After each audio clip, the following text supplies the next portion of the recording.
ঠিক কিনা ভাইরা আমার? এই জন্য রমজানের গুণটাও আছে, রোজার গুণটাও আমাদের মায়েদের আছে। وصامت شهرها وأحصنت فرجها। 3 নাম্বার যে গুণ মায়েদের অর্জন করতে হবে, নিজের সতীত্বের হেফাজত করতে হবে। অর্থাৎ মা পর্দার সাথে চলতে হবে। কেমন ভাবে পর্দার সাথে চলতে হবে? যেই পর্দার বিধান আমার আল্লাহ তাআলা বলছেন, ওয়ালা ইউবদিনা জিনাতাহুন্না। আমার মায়েরা পর্দার সাথে চলবে, বুরকা পরে রাস্তা দিয়ে হাঁটবে, এমন বুরকা পরবে, এমন ভাবে পর্দার সাথে চলবে, পর্দা করবে, এমন ভাবে একটা ওড়না উপর দিয়ে নিজেকে এমন ভাবে আবৃত করে রাখবে যাতে করে অন্য কোন পরপুরুষ ওই নারীকে দেখে যেন তার অঙ্গ প্রত্যঙ্গ গুলো অনুভব করতে না পারে। সেটাই হচ্ছে ভাই পর্দা। এই জন্য সেইভাবে নারীদের পর্দা করতে হবে। পর্দার গুণটা মায়েদের অনেকটাই কমতি। আলহামদুলিল্লাহ, গ্রামগঞ্জে দেখা যায়, এই যে আমি রাস্তা দিয়ে হাঁটলাম আসলাম, এখন আমার চোখের সামনে কোন নারী পড়ে নাই, বেগানা, কিন্তু ঢাকাতে থাকলে নিজের চোখের হেফাজত করা অনেক কঠিন হয়ে পড়ে। অজান্তেই অনেক সময় চোখের সামনে এরকম বেহায়াপনা, অশ্লীলতা, পোশাক পরিধান করা নারী সামনে চলে আসে। কিন্তু গ্রামগঞ্জে এরকম পরিবেশ নেই।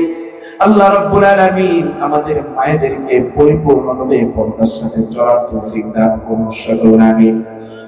যেই 4টা গুণ নারীদের অর্জন করতে হবে, 3 নাম্বার হচ্ছে পর্দার সাথে চলতে হবে। 4 নাম্বার নারীর গুণ, وأحصنت فرجها وأطاعت بعلها فلتدخل من أي أبواب الجنة شاءت। 4 নাম্বার গুণ হচ্ছে আমার মায়েদের অর্জন করতে হবে, নিজের স্বামীর আনুগত্য করতে হবে। ও মা, ও বোন, আপনার নামাজের গুণটা 100 তে 100 আছে, রোজার গুণটাও 100 থেকে 100 আছে, নিজের সতীত্বের হেফাজতের গুণটাও 100 তে 100 আছে, কিন্তু নিজের স্বামীর আনুগত্যের গুণটা 100 তে 100 নাই। আল্লাহর কসম করে বলতে পারি, ও মা, আপনি আল্লাহর তৈরি জান্নাতে সুগ্রাণ পর্যন্ত পাবেন না। এজন্য নারীদের পর্দার সাথে নিজের স্বামীর আনুগত্য করতে হবে। কেমনে নিজের স্বামীর আনুগত্য করতে হবে? নবীজির কলিজার টুকরা মেয়ে নাম কি? নবীজির মেয়ের নাম কি?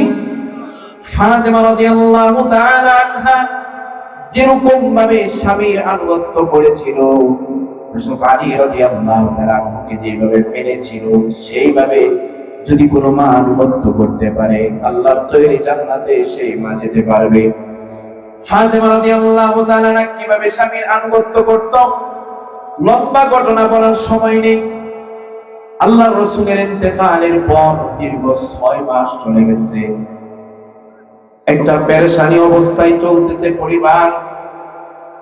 6 মাস পর একদিন হঠাৎ করে রাসূল ফাতেমার ঘরে আসলেন রাতের বেলা। স্বপ্নের মাধ্যমে রাসূল কি যেন খোঁজাখুঁজি করতেছিল।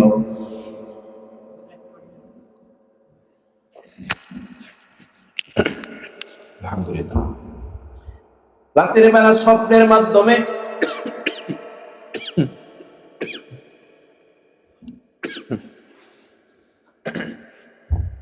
আলহামদুলিল্লাহ, রাতের বেলা স্বপ্নের মাধ্যমে রাসূল কি যেন ঘরের মাঝে খোঁজাখুঁজি করতেছে, কিন্তু পাচ্ছে না। একটা পর্যায়ে ফাতেমা বলে, বাবা আপনি কি খুঁজতেছেন? বলতেছে, ফাতেমা আমি তো তোমাকেই খুঁজতেছি। বলো কেন? ফাতেমা, আজকের দিনটা তোমার শেষ দিন, তোমার হায়াতের জিন্দেগি আজকে শেষ। আজকে তুমি আলীর সঙ্গে সাহারি খাবে, আগামীকালকে আমার সাথে তুমি ইফতার করবে। ফজরের নামাজ হয়ে গেল। আলী রাদিয়াল্লাহু তাআলা আনহু মসজিদ থেকে এসে ফাতেমাকে দেখতে পেল। ফাতেমা রাদিয়াল্লাহু তাআলা আনহা নতুন কাপড় পরিধান করা, মুখে মুচকি হাসি, কিন্তু চোখ দিয়ে পানি পড়তেছে। আর ঘরের ভিতরে যত আলী রাদিয়াল্লাহু তাআলা আনহুর যত কাপড় চোপড় ছিল সবগুলো একত্রিত করা, এদিক দিয়ে গরম পানি বসানো। আলী রাদিয়াল্লাহু তাআলা আনহু এসে বলতেছে, ফাতেমা কি ব্যাপার, তোমার আজকে এই অবস্থা কেন?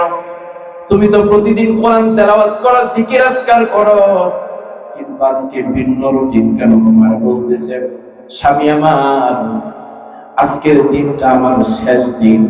আমার বাবা স্বপ্নের মাধ্যমে আমাকে বলেছে, যেহেতু আমার শেষ দিন আজকে, এই জন্য আমি আপনার সব কাপড় চোপড় গুলো একত্রিত করতেছি, আমি সব কাপড় গুলো তৌত করবো। বলছে, কি বলতেছো ফাতেমা তুমি এগুলো? বলতেছে, হ্যাঁ আমি সত্যই বলতেছি। আমি আমার রাসূল আমার বাবার সাথে আজকে সাহার ইফতার করব। আমি আর দুনিয়াতে আমার হায়াতের জিন্দেগি শেষ। এই কথা বলে বলতেছে, তাহলে কাপড় কেন? বলতেছে, আমি আপনার কাপড়গুলো তৌত করবো এই জন্য যে আমার আল্লাহ যদি আমাকে মৃত্যুর পরে জিজ্ঞেস করে, ফাতেমা নিজের স্বামীর কতটুকু আনুগত্য করেছিলেন, স্বামীর খেদমত কতটুকু করেছিলেন, আমি তখন বলবো, আল্লাহ আমার রব, আমি মৃত্যুর খবর শুনেও আমি আমার স্বামীর খেদমতের কথা ভুলে যাই নাই, আমি আমার স্বামীর খেদমতকে বেশি প্রাধান্য দিয়েছি। এইভাবে খেদমত করতে হবে স্বামীর।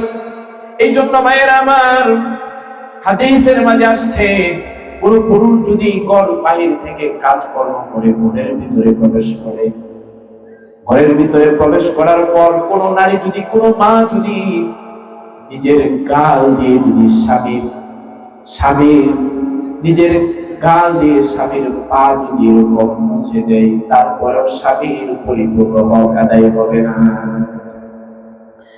এই জন্য স্বামীর খেদমত করতে হবে, স্বামীর আনুগত্য করতে হবে। মায়েরা আমার, স্বামীর আনুগত্য, নিজের সতীত্বের হেফাজত এবং রমজানের রোজা রাখা, 5 ওয়াক্ত নামাজ, এই 4টা গুণ যদি কোন নারী অর্জন করতে পারে, আল্লাহ রাব্বুল আলামিন ওই নারীকে এমন পাওয়ার দিবে যে ওই নারী জান্নাতের যে কোনো দরজা দিয়ে প্রবেশ করতে চাইলে পারবে।